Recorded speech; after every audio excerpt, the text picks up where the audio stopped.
I'm gonna jump right into it and give us a grade. I'm gonna go over the whole day, over the whole draft weekend. Let's grade the whole draft weekend for a second. Let's think about this. I'm gonna say we got really close to an A, really close to an A, really close to an A. We grabbed the offensive tackle who slipped down in the first. I think it was a bold, great move.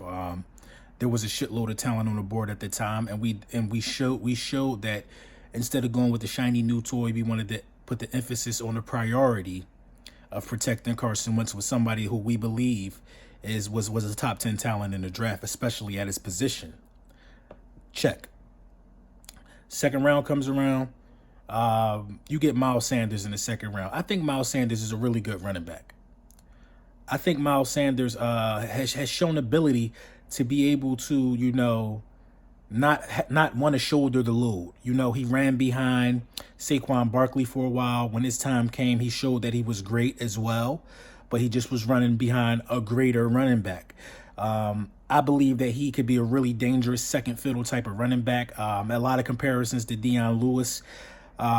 Really hard to bring him down on that first tackle. He seems competitive. He just seems like an overall beast. Now, just to jump back to our tackle that we draft first, the guy doesn't give up a lot of sacks.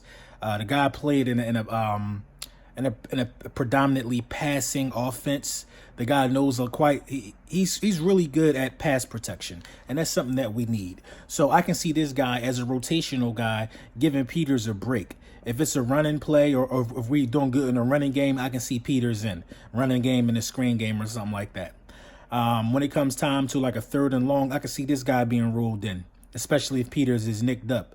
If it's time for a definite passing situation, I can see this guy coming in at left tackle real quick to add extra protection to what's going on. That's his specialty. J.J. Arcega-Whiteside. Now this pick, I believe this pick was a bold pick. J.J. Arcega-Whiteside, in his first game, he caught the game-winning touchdown pass.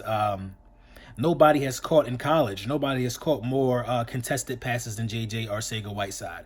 There was still a lot of talent on the board when we picked J.J. Arcega-Whiteside. Like DK Metcalf was still available. A lot of people had us projected to stop his slide. But the thing about DK Metcalf, I like DK Metcalf, but this is a lesson that every time the shiny toy comes around, it's probably not the best thing for you. DK Metcalf's cone time was probably worse than Tom Brady's, meaning that he can't move his feet.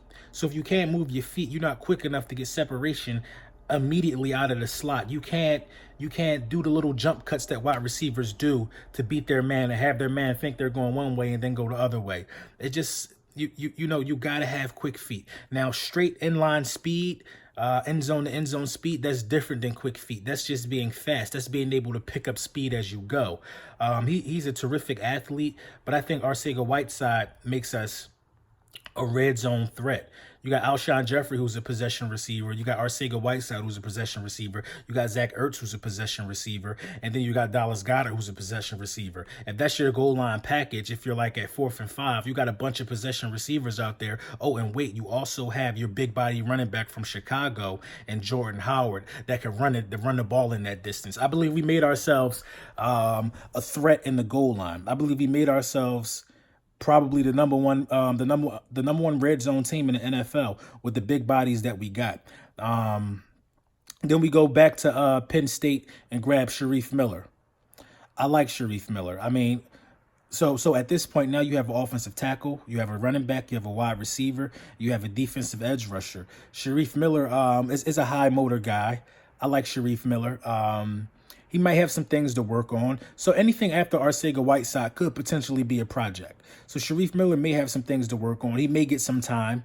He had a lot of people in front of him. I don't know if Chris Long is coming back. Maybe this guy was insurance in case he didn't come back. But he had Brandon Graham in front of him. He has our other young pass rusher. I'm drawing a blank right now, who got hurt during last season, and Michael Bennett got most of those snaps. He got some dogs in front of him, so he got some people he'll learn from. And then we get Thornton. I believe that's just strictly a camp body. We only had 2 quarterbacks on the roster at the time, well, 3 quarterbacks at the roster on the time. Maybe he'll be CB3, hopefully, but I don't expect him to see the field at all. Just a camp body, just insurance, just somebody who could potentially make the throws, throw the throws, just something to get on film for us, most likely. And then what really interested me and what I'm really excited about is that trade that we got from the Colts for that defensive tackle. I'm drawing another blank. I forget the guy's name. Ridgeway, I believe. That was a big move. I think Ridgeway, for a 7th-round pick, Ridgeway is going to see some playing time on the field. Ridgeway could play, man. I mean, so I'm going to give us a overall A, man. I think the draft was successful for us. I think we didn't do too much. We stayed away from the shiny toys who could potentially be bust, and we picked people who are, for the most part, ready to step in. Miles Sanders will be a contributor from day one, as will Andre Dillard and as will Arcega-Whiteside. I see these guys, and Ridgeway, if I'm not saying his name right, I apologize. I see these guys getting some time and being great rotational players and helping us get to the end goal, which is Miami. So at the end of the day, I think the Philadelphia Eagles did very well. We drafted safe. We drafted to our needs, and that's really much all you can ask for. Miles Sanders probably is like, the 3rd best running back on the roster already, in my opinion. Miles Sanders can catch the ball. Miles Sanders is a great running back. Arcega-Whiteside, man, is very slept on, man. And Andre Dillard, man, for him to slide down that low, it's kind of crazy to me, man. It's kind of crazy to me. And people like to say stuff about, Andre Dillard, the conference he played in, this, that, and the third. Well, Carson Wentz came from North Dakota State. Carson Wentz, it was a Bison. You know what I mean? They said the same thing about that stuff, man. If you could play, you could play. You get the chance to prove it. It ain't about what conference you came from. It ain't about none of that stuff no more, man. It's about you being selected, somebody believing in you. Now you got to put the work in and believe in yourself. And I believe we got those dogs that could do it. It don't matter if you came from a big name school. It don't matter. What difference does that make? It makes no difference at all. You know what I mean? These guys were drafted for a reason. These guys are going to do well.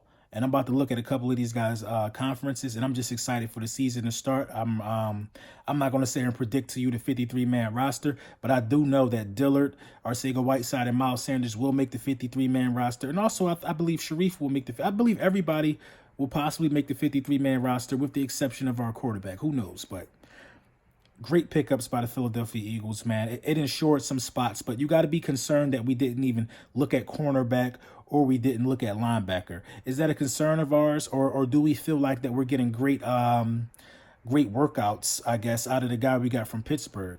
We're kind of loaded at the cornerback position.